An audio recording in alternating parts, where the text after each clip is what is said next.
শোনাবো। তাহলে সরাও। এক দেশে ছিল একটা খারাপ দুষ্ট খারাপ মানুষ।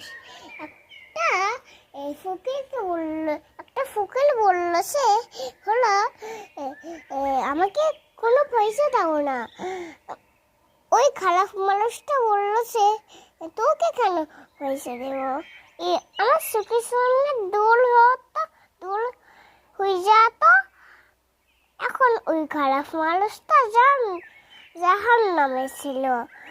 ওই খারাপ মানুষটা জাহান্নামে আল্লাহ দিশে হাত ফুলাই দিচ্ছিল। ওই হুকিলকে জান্নাতে দিছে আর ফল খাইতে দিছে। ওয়ালাইকুম আসসালাম। এই ভিডিওটি ভালো লাগলে অবশ্যই লাইক করে দিন।